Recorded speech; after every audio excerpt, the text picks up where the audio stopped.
నెల్లూరు జిల్లా ఉలవపాడు మండలంలోని కరేడు గ్రామ పంచాయతీ పరిధిలో సుమారు 4500 ఎకరాల భూసేకరణకు ఏపీ ప్రభుత్వం నోటిఫికేషన్ ఇచ్చింది. ప్రాణాలైనా ఇస్తాం కానీ భూములు మాత్రం ఇవ్వం అని అక్కడి రైతులు తెగేసి చెబుతున్నారు. కానీ దీనిపై ప్రభుత్వం స్పందించలేదు. వైసీపీ కూడా ఈ విషయంలో మౌనం వహిస్తోంది. అసలు ఏంటి కరేడు స్టోరీ?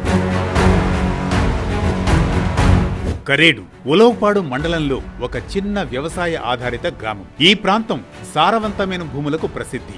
ఇక్కడి రైతులు తమ భూములపై ఆధారపడి దశాబ్దాలుగా జీవనం సాగిస్తున్నారు. ఈ గ్రామంతో పాటు చుట్టుపక్కల ప్రాంతాల్లో 19 రకాల పంటలు సాగవుతున్నాయి. భూగర్భ జలాలు 30 అడుగుల లోతులోనే ఉండడంతో ఈ ప్రాంతం వరి సాగుకు అనుకూలంగా ఉంది. భూములు బాగున్నాయి, నీటి వనరుల లభ్యత ఉంది. అందుకే 3 కాలాల పాటు పచ్చగా పంటలు సాగుతూనే ఉంటాయి ఇక్కడ.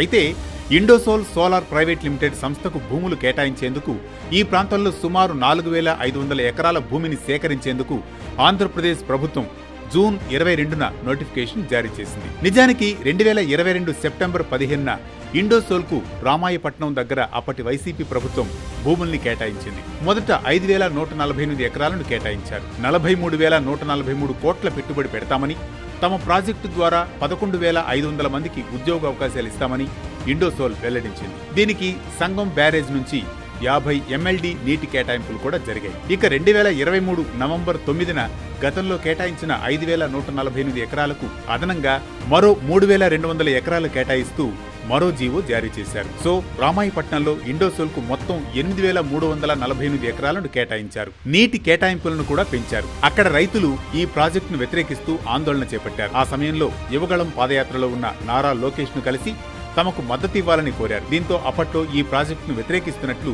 లోకేష్ ప్రకటించారు. కనీసం ₹1,00,000 క్యాపిటల్ లేనటువంటి కంపెనీ 72,000 కోట్ల పెట్టుబడులు ఎలా పెడుతుందని ఆయన ప్రశ్నించారు. అయితే 2024లో అధికారంలోకి వచ్చిన కూటమి ప్రభుత్వం ఇండోసోల్ ను అడ్డుకుంటుందని అంతా భావించారు. కానీ ఇండోసోల్ భూములను BPCL కు కేటాయించింది కూటమి ప్రభుత్వం. అక్కడ 6000 ఎకరాల్లో 92,862 కోట్ల పెట్టుబడితో గ్రీన్ ఫీల్డ్ రిఫైనరీని BPCL ఏర్పాటు చేయనుంది. దీంతో ఇండోసోల్ తమకు కరేడు దగ్గర భూములు ఇవ్వాలని ప్రభుత్వాన్ని కోరింది. దీంతో కరేడులో మొత్తం 8348 ఎకరాలను ఇండోసోల్ కు కేటాయించేలా ప్రతిపాదనలు రెడీ అయ్యాయి. ఆ సంస్థ ఈ ప్రాంతంలో సోలార్ PV మాడ్యూల్స్ తయారు చేస్తుంది. ఇది దేశంలోని అతిపెద్ద ఇంటిగ్రేటెడ్ సోలార్ ప్యానెల్స్ తయారీ ప్లాంట్ గా మారుతుంది. 8000 ఎకరాల్లో 5 GW చొప్పున మొత్తం 2 దశల్లో 10 GW సామర్థ్యంతో దీనిని నిర్మించనున్నారు. పరిశ్రమలో solar cells, wafers, polysilicon, glass panels తయారీతో పాటు అనుబంధ పరిశ్రమలు, టౌన్షిప్, ఇతర మౌలిక వసతులు కూడా ఉంటాయి. మొత్తం 25,000 కోట్ల పెట్టుబడితో 23,000 మందికి ప్రత్యక్ష, పరోక్ష ఉపాధి కల్పించే అవకాశం ఉందని కంపెనీ చెబుతోంది. అయితే ఇక్కడున్న భూమిని తీసుకుని పరిశ్రమకు ఇవ్వడానికి రైతులు ఒప్పుకోవడం లేదు. తమ భూమిని ఇవ్వమని తెగేసి చెబుతున్నారు. జూన్ 29న వీరు జాతీయ రహదారిని దిగ్బంధించారు. రైతుల నిరసనలు తీవ్రం అవడం గమనించిన సబ్ కలెక్టర్ పూజ రైతులతో చర్చలు జరిపారు. భూసేకరణను రద్దు చేయాలని సిఫారసు చేస్తూ ప్రభుత్వానికి రిపోర్ట్ ఇస్తామని కరేడు గ్రామస్తులకు హామీ ఇచ్చారు. దీంతో నిరసనలు ఆపారు. ఆ తర్వాత నిర్వహించిన గ్రామ సభల్లోనూ ప్రాణాలైనా ఇస్తాం కానీ భూములు ఇవ్వబోని ముక్తకంఠంతో చెప్పేశారు. బంజరు ప్రాంతాలు, నీటి సౌకర్యం తక్కువ ఉన్న పొలాలను కంపెనీలకు కేటాయించాలని కోరుతున్నారు. పెద్ద ఎత్తున నిరసనలు చేస్తున్నారు. బలవంతంగా భూములు తీసుకుంటే మూకుమ్మడి ఆత్మహత్యలే శరణ్యమంటున్నారు.